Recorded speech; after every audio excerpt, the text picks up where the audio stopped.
Campos. Quem era este homem? Quem era este homem elevado a uma posição de alta responsabilidade eclesiástica em 23 de maio de 1948? Quem era este homem que se tornaria uma das duas testemunhas da Igreja de sempre, sacrificando a honra do mundo e dias calmos na defesa da fé católica? Todo homem permanece um certo grau envolto em mistério. O coração de cada personalidade humana individual e o centro de cada alma é aberto e revelado apenas para Deus. Há certos aspectos de Dom Antônio de Castro Maier que não são misteriosos, mas abertos e claros a qualquer olho observador. Facetas de sua personalidade e aspectos de sua alma eram totalmente públicos. Eram daqueles homens abençoados com a unidade de ser, o interno e externo em harmonia, os vários lados de seu caráter unificados num todo. Um homem íntegro em seu caráter pode ser encontrado apenas dois mistérios reais a serem explorados mais tarde. Em sua época de fragmentação, insegurança e angústia existencial, andava ele, um homem justo, uno, em paz com seu Deus.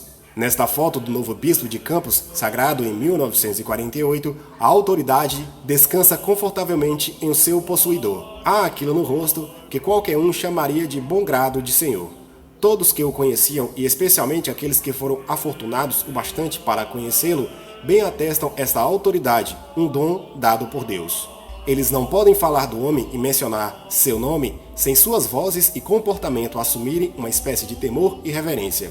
E todavia, curiosamente, eles nunca mencionam estas qualidades diretamente. Parecem quase inconscientes do grande efeito que a presença deste homem tinha sobre eles.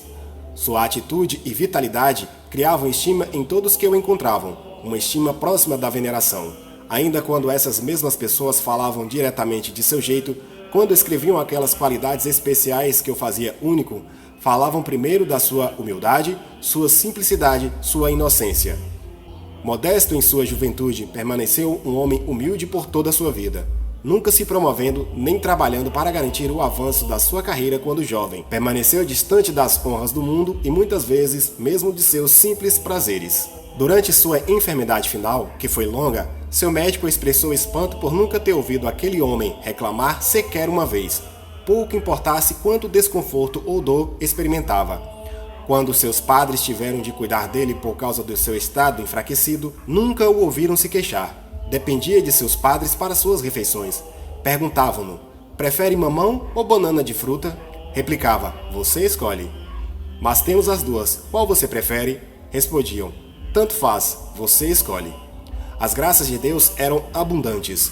Dom Antônio apreciara qualquer coisa que aparecesse em seu caminho. Assim, não surpreende ter vivido numa simplicidade quase de um eremita, se poderia dizer pobreza, no palácio episcopal. Chegaria o dia em que o mundo o puniria por esta santa austeridade. Esse não é o jeito do mundo. Seus prazeres terrenos eram poucos, seus livros claros, mas isso não é novidade. Aparentemente, sua única verdadeira ligação a prazeres deste mundo era seu amor pelo ping-pong. Nos fins de seus dias, uma raquete em sua mão indicaria a primavera de vida renovada e energia juvenil.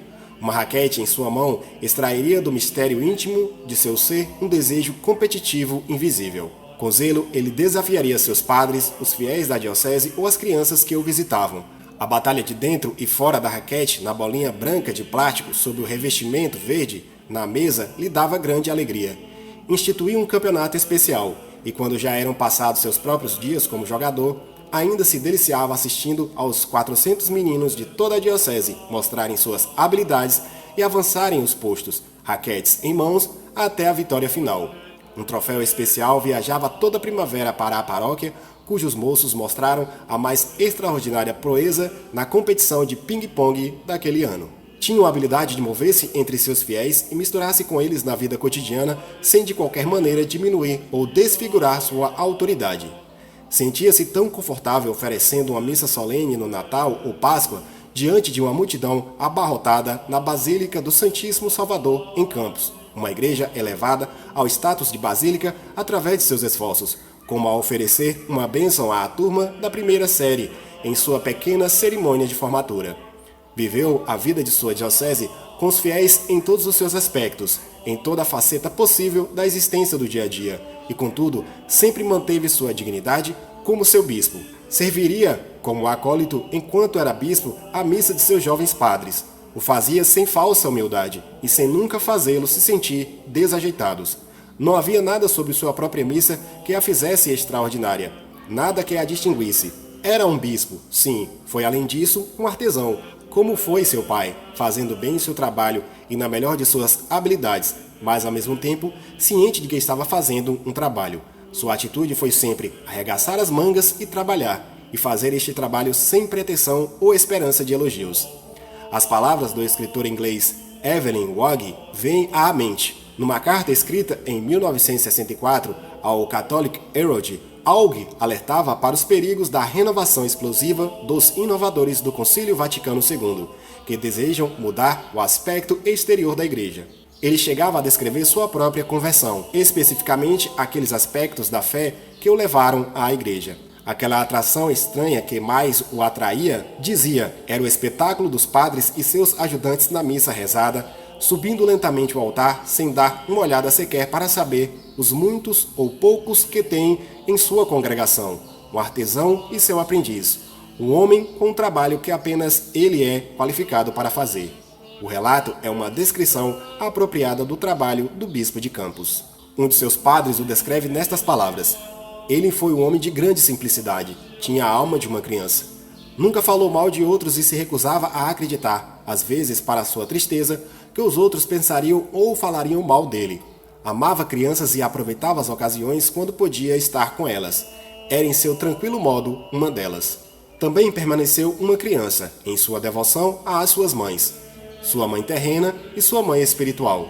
A incessante e intensa devoção de Dom Antônio à Santa Mãe de Deus marcou seu reinado em Campos. Uma de suas primeiras ações, ao tornar-se bispo de Campos, foi publicar uma ordem especial a seus padres, doravante na diocese, ao fim de toda a missa, 3 Ave-Marias adicionadas seriam rezadas pelo padre e fiéis à Nossa Santa Mãe, com a intenção de que ela preservasse a verdadeira fé católica e de que a heresia nunca encontrasse abrigo na diocese. Tal devoção foi recompensada. Ele mesmo rezaria o rosário em todas as horas do dia ou da noite. Seus padres relatam que quando viajavam com ele, muitas vezes ele os acordava em horas incomuns para rezar o rosário, porque adorava rezar acompanhado. Certa vez, durante uma visita ao seminário da Fraternidade São Pio X, em Econe, Suíça, o bispo acordou seus companheiros de viagem depois do apagar das luzes no seminário, uma hora de silêncio estritamente obrigatório, e anunciou seu desejo de rezar o rosário. Lembraram a ele que era tarde e que o seminário estava observando um período de silêncio e repouso, mas sua devoção a Nossa Senhora não seria dissuadida. Foram com ele assim que começou a andar pelos corredores do seminário com sua voz ecoando as Ave-Marias. As cabeças dos seminaristas enraivecidos começaram a aparecer, enquanto mais e mais portas iam se abrindo bruscamente. Ao encontrar o vibrantemente fervoroso Dom Antônio como réu rezador, suavemente fechavam suas portas e, envergonhados, retornavam para suas camas. A qualidade final de Dom Antônio de Castro Maia, que define seu caráter, é a óbvia: sua grande inteligência. Este dom é evidenciado em suas cartas pastorais e em sua vida, mas pôde logo de início ser visto numa espécie de símbolo nas fotos do homem, naqueles extraordinários óculos que adornavam seus olhos penetrantes. Se alguém fosse fazer uma caricatura do homem, começaria certamente por aqueles óculos. Pouco depois de sua elevação ao trono episcopal de Campos, os óculos apareceram, enormes, pesados, armações tipo concha. Os olhos escuros que brilham com intenso pensamento ficaram ampliados e pareciam colocados como joias escuras nos sólidos círculos moldurados dos óculos. Eles dominavam sua cabeça e atraíam a atenção em toda a fotografia para aqueles sábios olhos e a mente ágil trabalhando por detrás deles. Na medida em que chegava a idade, o bispo e já pequeno homem começou a diminuir fisicamente, encolhendo em tamanho enquanto seu espírito crescia, e os óculos, por serem os mesmos, tornavam-se cada vez mais salientes. Pareciam se tornar gigantes. Ao fim de sua vida, quando os anos e as provações por defender a fé e a Igreja de Cristo cobraram seu preço total e reduziram a forma física de Dom Antônio novamente ao tamanho diminutivo de um garoto.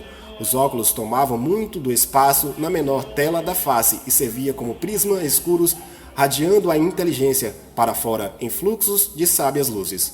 No fim, ele era uma sábia criança, um prodígio idoso para a época. Padre Possidente, que cuidou do bispo até o fim, conta de sua recuperação de consciência exatos 40 minutos antes de sua morte.